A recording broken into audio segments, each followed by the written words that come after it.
Text ബുക്കിലെ activities ആണ് നമ്മൾ ഈ വീഡിയോയിൽ നോക്കുന്നത്. ഈ ചാപ്റ്ററിലെ ഒരു പോർഷൻ മിക്കവാറും ക്വസ്റ്റ്യൻസിന്റെ കൂടെ ക്വസ്റ്റ്യൻ പേപ്പർ ഉണ്ടാവും അല്ലെ. അപ്പൊ അതിൽ നിന്ന് തന്നെ എങ്ങനെ നമുക്ക് ആൻസർ എഴുതാം എന്നാണ് നമുക്ക് പഠിക്കാം. ഇവിടെ ക്വസ്റ്റ്യൻ തന്നിരിക്കുന്നത് ജേബ്സെ സിർ ബാഹർ നിക്കാൽനെ പർ. ജേബ്സെ എന്ന് പറയുമ്പോൾ ബാഗിൽ നിന്ന്, സിർ എന്ന് പറഞ്ഞാൽ ഹെഡ്, തല, ബാഹർ നിക്കാൽനെ പർ പുറത്തേക്ക് ഇട്ടപ്പോൾ, സഞ്ചിയിൽ നിന്ന് തല പുറത്തേക്ക് ഇട്ടപ്പോൾ, രൂരുവിനെ ക്യാ ക്യാ ദേക്കേ ഹോങ്കെ. രൂരു എന്തൊക്കെ, ക്യാ ക്യാ, ക്യാ എന്ന് പറഞ്ഞാൽ എന്ത് എന്നുള്ള അർത്ഥമാണ്. ക്യാ ക്യാ ദേഖേ ഹോങ്കെ എന്തൊക്കെ കണ്ടിട്ടുണ്ടാകും. അപ്പം ഈ ആൻസർ എഴുതുന്ന സമയത്ത് ഈ ക്വസ്റ്റ്യനിലുള്ള കുറെ കാര്യങ്ങൾ നമുക്ക് യൂസ് ചെയ്യാം. ജേബ്സെ സിർ ബാഹർ നിക്കാൽനെ പർ രൂരുനെ, അതായത് സഞ്ചിയിൽ നിന്നും തല പുറത്തേക്ക് ഇട്ടപ്പോൾ രൂരു എന്തൊക്കെ കണ്ടു എന്നാണല്ലോ. ഇപ്പൊ രൂരുനെ എന്ന് വരെ ഈ ക്വസ്റ്റ്യനിലുള്ള അതുപോലെ എഴുതാം. പിന്നെ കണ്ട കാര്യങ്ങൾ, ഇവിടെ കണ്ട കാര്യങ്ങൾ ആ ടെക്സ്റ്റ് ബുക്ക് പോർഷനിൽ ഉണ്ടല്ലേ. ദുനിയ, ബഡി ദുനിയ, അപ്പൊ അതുപോലെ തന്നെ എഴുതി ബഡി ദുനിയ. പിന്നെ സുന്ദർ, വളരെ മനോഹരമാണ്, പലതരം നിറങ്ങൾ, രംഗ് എന്ന് പറഞ്ഞ കളറ്, പിന്നെ ആവാസ് പലതരം സ്വരങ്ങള്, ഖുഷ്ബു നല്ല സുഗന്ധം, ഇതെല്ലാമാണ് കണ്ടത്. അപ്പൊ ഇതില് നല്ല ഭംഗിയുള്ള ഫൂലോ, ഫൂൽ എന്ന് പറഞ്ഞു കഴിഞ്ഞാല് ഫ്ലവേഴ്സ്. ഓക്കെ, ഫല്ലാണ് ഫ്രൂട്ട്, ഫൂൽ എന്ന് പറയുമ്പോ ഫ്ലവർ. അപ്പം നല്ല ഭംഗിയുള്ള ഫ്ലവേഴ്സിന്റെ, സുന്ദർ ഫൂലോങ്ക രംഗ്, കളർ, സുന്ദർ ഫൂലോങ്ക രംഗ്. ഔർ പിന്നെ ഓർ എന്നുള്ള അർത്ഥമാണ് ഔർ. ഖുഷ്ബു, ഖുഷ്ബു എന്ന് നമ്മൾ പഠിക്കുന്ന വേർഡ് ആണല്ലേ, ഈ പോർഷനിൽ തന്നെ നമ്മൾ പഠിക്കുന്നുണ്ട്. ഖുഷ്ബു സുഗന്ധം. പിന്നെ ആവാസ്, ആവാസ് വന്നത് എവിടെ നിന്നായിരിക്കും? കിളികളുടെ നോക്കാം. അപ്പം ചിടിയോങ്കി, കിളികളുടെ എന്നുള്ളതിന് ചിടിയോങ്കി ആവാസ്. ആദി എന്ന് പറഞ്ഞാൽ എന്നിവ, ആദി ദേഖ എന്നിവ കണ്ടു. രണ്ടാമത്തെ ക്വസ്റ്റ്യൻ ഇങ്ങനെയാണ്, സാഥിക്കോ ബുലാന ഔർ മിൽക്കർ ഘോസ്ല ബനാന യഹാം ചിടിയാങ്ക കോൺസ മനോഭാവ് പ്രകട് ഹോത്താ ഹെ. ഫ്രണ്ടിനെ വിളിച്ച്, സാഥിക്കോ ബുലാന ഔർ എന്നിട്ടോ ഓർ മിൽക്കർ ഘോസ്ല ബനാന ഒന്ന് ചേർന്ന് ഘോസ്ല കൂട് ഉണ്ടാക്കുന്നു. അപ്പം അങ്ങനെയാണല്ലോ, അതിനകത്ത് കിളി പറയുന്നുണ്ട്, ഞാൻ കരഞ്ഞത് പാട്ട് പാടിയതല്ല, കൂട്ടുകാരനെ അല്ലെങ്കിൽ ഫ്രണ്ടിനെ വിളിച്ചതാണ്. എന്തിനാണ്? ഒന്നിച്ച് കൂടുണ്ടാക്കാൻ വേണ്ടി എന്ന് പറയുന്നുണ്ട്. യഹാൻ ചിടിയാങ്ക കോൻസ മനോഭാവ്, ഇവിടെ, യഹാം എന്ന് പറഞ്ഞാൽ ഇവിടെ എന്നാണ് അർത്ഥം. ചിടിയാക്ക കിളിയുടെ, കോൻസ ഏത്, മനോഭാവം ഇവിടെ കിളിയുടെ ഏത് മനോഭാവമാണ് പ്രകട് ഹോത്താഹെ പ്രകടമാകുന്നത്. അങ്ങനെയാണ് ക്വസ്റ്റ്യൻ. അപ്പൊ അവരുടെ ഐക്യമാണ് ഇവിടെ പ്രകടമാകുന്നത് അല്ലെ. ഐക്യം എന്നുള്ളതിനെ ഏകത എന്നാക്കിയാൽ മതി. ബാക്കിയെല്ലാം ഈ ക്വസ്റ്റ്യനിൽ തന്നെയുണ്ട്. ക്വസ്റ്റ്യനിലുള്ള അതേ വാക്കുകൾ തന്നെ യൂസ് ചെയ്തത്. സാഥിക്കോ ബുലാന ഔർ മിൽക്കർ ഘോസ്ല ബനാന യഹാം ചിടിയോങ്ക കിളികളുടെ എന്നാക്കി. ഇവിടെ ചിടിയാക്ക എന്നാ പറഞ്ഞിരുന്നത്, ക്വസ്റ്റ്യൻ ചോദിച്ചിരുന്നത് കിളിയുടെ. പക്ഷെ കിളികളുടെ ഐക്യത്തെയാണ് കാണിക്കുന്നത് എന്നാക്കുമ്പോ ചിടിയോങ്ക ഏകത പ്രകട് ഹോത്താ ഹെ, കിളികളുടെ ഐക്യമാണ് പ്രകടമാകുന്നത്. അടുത്ത ക്വസ്റ്റ്യൻ ഇങ്ങനെയാണ്, യഹാം രൂരു കെ ചരിത്ര കി കോൺസി വിശേഷത പ്രകട് ഹോത്തി ഹെ. യഹാം എന്ന് പറയുമ്പോൾ ഇവിടെ, ഹിയർ. രൂരു കെ രൂരുവിന്റെ, ചരിത്ര കി സ്വഭാവത്തിന്റെ, കോൺസി വിശേഷത ഏത് സവിശേഷതയാണ്, പ്രകട് ഹോത്തി ഹെ പ്രകടമാകുന്നത്. രൂരുവിന്റെ ഏത് സ്വഭാവമാണ് ഈ കഥയിൽ കാണുന്നത്? രൂരു മറ്റുള്ളവരെ സഹായിക്കുന്നയാളായിരുന്നു അല്ലെ. ഇപ്പൊ രൂരു ദൂസരോങ്ക, രൂരു മറ്റുള്ളവരെ മദത് കർണേവാല ഹെ, സഹായം, മദത് എന്ന് പറഞ്ഞ ഹെൽപ്പ്, മദത് കർണേവാല എന്ന് പറയുമ്പോൾ സഹായിക്കുന്നയാൾ ആണ് എന്നാണ് പറയുന്നത്. രൂരു ദൂസരോങ്ക, ദൂസരോം എന്ന് പറയുമ്പോൾ മറ്റുള്ളവർ എന്നുള്ള അർത്ഥമാണ്. ദൂസരോങ്ക മദത് കർണേവാല ഹെ. അടുത്ത ആക്ടിവിറ്റി ഇങ്ങനെയാ തന്നിരിക്കുന്നത്, കിസ്നെ കഹ, ആര് പറഞ്ഞു എന്നാണ് ചോദിക്കുന്നത്. മേരാ കോയി ദോസ്ത് നെഹി, എനിക്ക് കൂട്ടുകാരാരുമില്ല. അങ്ങനെ പറഞ്ഞ ആൾ ആരാണ്? രൂരു ആണല്ലേ. ഇതല്ലേ ഫിഗർ. അപ്പൊ രൂരു, ഇവിടെ ഈ ഒരു സെന്റൻസ് ആണ് എഴുതേണ്ടത്. മേരാ കോയി ദോസ്ത് നെഹി എന്നുള്ള സെന്റൻസ് എഴുതേണ്ടത് ഇവിടെയാണ്. ഇനി ഇത് ഒരു സെന്റൻസ് ആയിട്ട് നമ്മളോട് എഴുതാൻ പറഞ്ഞാല് രൂരു നെ കഹ എന്നാണ് നമ്മൾ എഴുതേണ്ടത്. രൂരു നെ കഹ എന്ന് പറഞ്ഞാൽ രൂരു പറഞ്ഞു എന്നാണ് അർത്ഥം. അടുത്തത് ബാഹർ ജാക്കർ ദോസ്ത് ബനാവോ. ബാഹർ ജാക്കർ പുറത്തു പോയി, ദോസ്ത് ബനാവോ കൂട്ടുകാർ ഉണ്ടാക്കൂ അല്ലെങ്കിൽ ഫ്രണ്ട്ഷിപ്പ് ഉണ്ടാക്കൂ എന്ന് പറയുന്നത് ആരാ പറഞ്ഞു കൊടുത്തത്? അമ്മയാണ് പറഞ്ഞു കൊടുത്തത് അല്ലെ. ഇപ്പൊ ബാഹർ ജാക്കർ ദോസ്ത് ബനാവോ എന്ന് പറഞ്ഞത് അമ്മയാണ്. അപ്പൊ നമ്മൾ അത് സെന്റൻസ് ആയിട്ട് എഴുതണമെങ്കിൽ രൂരു കി മാം നെ കഹ, രൂരു കി മാം നെ കഹ എന്ന് എഴുതണം. രൂരു കി മാം നെ കഹ എന്ത്? ബാഹർ ജാക്കർ ദോസ്ത് ബനാവോ. അങ്ങനെ സെന്റൻസ് ആക്കി എഴുതാം. ഇനി അവസാനം ചോദിച്ചിരിക്കുന്നത് മേരാ ഘോസല ബിഗർ ഗയ, എന്റെ കൂട് ചിന്ന ഭിന്നമായി പോയി, സ്കാറ്റേർഡ് ആയി പോയി എന്ന് പറഞ്ഞത് ആരാണ്? കിളിയാണ് അല്ലെ. അപ്പം ഈ സെന്റൻസ് മേരാ ഘോസല ബിഗർ ഗയാ ഹെ എന്നുള്ളത് ഇവിടെയാണ് എഴുതേണ്ടത്. അത് നമുക്ക് എങ്ങനെ എഴുതാം? ചിടിയാനെ കഹ, ചിടിയാനെ കഹ മേരാ ഘോസല ബിഗർ ഗയാ ഹെ. അടുത്ത ആക്ടിവിറ്റിയിൽ ഇങ്ങനെയാണ്, അമ്മാക്കെ പാസ് പഹുഞ്ചായേം ലിഖേം, അമ്മയുടെ അടുത്ത് എത്തിക്കാം എഴുതാം. പഹുഞ്ചന എന്ന് പറഞ്ഞാൽ എത്തുക എന്നുള്ള അർത്ഥമാണ്. അപ്പം എത്തിക്കാൻ അമ്മ ഇങ്ങനെ ലൈൻ വരയ്ക്കണം അല്ലെ. കങ്കാരു, പിന്നെ കങ്കാരുന്റെ കുഞ്ഞിന് പറയുന്നത് ജോയ്സ് എന്നാണ്, കങ്കാരു ജോയ്സ്. ഇനി കുത്ത പില്ല അല്ലെ, ഇതാ കുത്ത ഇവിടെയുണ്ട്, പില്ല കണക്ട് ചെയ്യണം. പില്ല എന്ന് പറഞ്ഞാല് പട്ടിക്കുട്ടി. ഇനി ബില്ലി പൂച്ച, പൂച്ചയ്ക്ക് പറയുന്നത് ബില്ലി, പൂച്ചക്കുട്ടിക്ക് പറയുന്നത് ബിലൗഠ, ബില്ലി ബിലൗഠ. ഇനി കോഴിയും കോഴിക്കുട്ടിയും, അപ്പം മൂർഗി ചൂസ. അടുത്ത ആക്ടിവിറ്റി ഇങ്ങനെയാണ്, പഹ്ജാനെ ക്രം മേ ലിഖേ, പഹ്ജാനെ മനസ്സിലാക്കൂ ക്രമത്തിൽ എഴുതൂ അല്ലെ. മനസ്സിലാക്കി ക്രമത്തിൽ എഴുതണം. കുറെ സെന്റൻസ് ഇവിടെ തന്നിട്ടുണ്ട്, അതേ സെന്റൻസ് ഞാൻ ഇങ്ങോട്ടും വെച്ചിട്ടുണ്ട്. നമുക്കിതിനെ ഓർഡറിലാക്കാം. ഇവിടെ ആദ്യം തന്നിട്ടുണ്ട് രൂരു ഏക് കങ്കാരു കാ ബച്ചാ ഥാ, രൂരു ഒരു കങ്കാരുവിന്റെ കുഞ്ഞായിരുന്നു. ആ ഒരു സെന്റൻസ് ഇവിടെയുണ്ട്. അപ്പൊ അത് ഓൾറെഡി നമ്മൾ എഴുതി കഴിഞ്ഞു. ഓക്കെ, അവിടെ ഉണ്ട്. ഇനി ബാക്കിയുള്ള സെന്റൻസ് വായിച്ചു നോക്കാം. രൂരു കാ കോയി ദോസ്ത് നഹീന്ത, രൂരുവിന് കൂട്ടുകാർ ആരും ഇല്ലായിരുന്നു എന്നുള്ളത് ഈ കഥയിൽ ഏകദേശം ആദ്യ ഭാഗത്ത് നടക്കുന്ന കാര്യമാണ്, അതുകൊണ്ട് ഇവിടെ ഇരിക്കട്ടെ. ഇനി അടുത്തത്, രൂരു ചിടിയാക്കെ പീച്ചെ ചൽപ്പട, രൂരു കിളിയുടെ കൂടെ നടന്നു. അത് കഥയുടെ ഏകദേശം നടുക്ക് ഭാഗത്ത് നടക്കുന്ന അല്ലെ. നമുക്ക് ഈ കഥ അറിയാലോ, ഏകദേശം നടുക്കാണ് ആ നടന്നത്.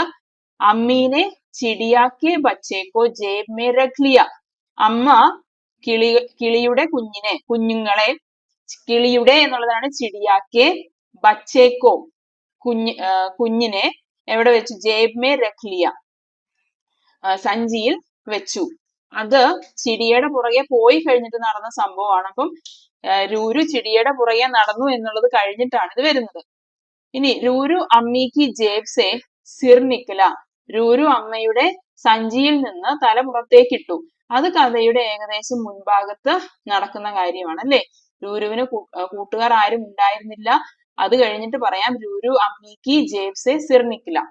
ഇനി ചിടിയാനെ രൂരുക്കോ ഗാന സിഖാ ദിയ, അതായത് കിളി രൂരുവിനെ പാട്ട് പഠിപ്പിച്ചു കൊടുത്തു. അത് അമ്മ കുഞ്ഞുങ്ങളെ സഞ്ചരിട്ടതിന് ശേഷം നടന്ന കാര്യമാണ്. അപ്പൊ അത് ഇവിടെ ഇരിക്കട്ടെ. ഇനി ബച്ചേ ജമീൻ പർ ബേഹാൽ പടേ ഥേ, അതായത് കുഞ്ഞുങ്ങൾ നിലത്ത് ചിതറി അല്ലെങ്കിൽ വീണ് കിടക്കുന്നുണ്ടായിരുന്നു. അത് വിഷമിച്ച് കിടക്കുന്നുണ്ടായിരുന്നു. അത് എവിടെ വന്ന കാര്യമാണ്? അത് വന്നത് ചിടിയാക്കെ പീച്ചെ ചൽപ്പട അല്ലെ, കിളിയുടെ പുറകെ നടന്നു കഴിഞ്ഞിട്ട് കണ്ട ഒരു കാര്യമായിരുന്നു. അപ്പോ ഈ ഒരു സെന്റൻസ് ഇങ്ങോട്ട് വരണം. എന്നിട്ടോ കുഞ്ഞുങ്ങളെ കണ്ട കാര്യം അത് കഴിഞ്ഞ് എഴുതണം. ഇപ്പൊ ഇതിന്റെ ഓർഡറിലായിട്ടുണ്ട്, ഇങ്ങനെ ഓർഡറിൽ എഴുതണം. നമ്മളിത് എക്സാമിന് ചെയ്യുമ്പോൾ എഴുതി കഴിഞ്ഞ സെന്റൻസ് ആണെങ്കിൽ അവിടെ ഒരു ടിക്ക് ഇട്ട് കൊടുക്കാം. ഇപ്പൊ ആദ്യം നമ്മളിവിടെ ക്വസ്റ്റ്യനിൽ ആദ്യം എഴുതിയത് ഇതാണെങ്കിൽ ഇവിടെ ഒരു ടിക്ക് ഇട്ട് കൊടുക്കാം. അപ്പൊ നമുക്ക് തന്നെ അറിയും, ഓക്കെ ഈ സെന്റൻസ് ഇനിയും പിന്നെയും വായിച്ചു നോക്കണ്ട, അത് ഓൾറെഡി എഴുതിയിട്ടുണ്ട്. അങ്ങനെ ഓരോ സെന്റൻസ് എഴുതി കഴിയുമ്പോഴും ടിക്ക് ഇട്ട് പോയാൽ മതി. അപ്പൊ നമുക്ക് ഏകദേശം ആ ഒരു ഓർഡറിൽ എഴുതാൻ എളുപ്പമുണ്ട്.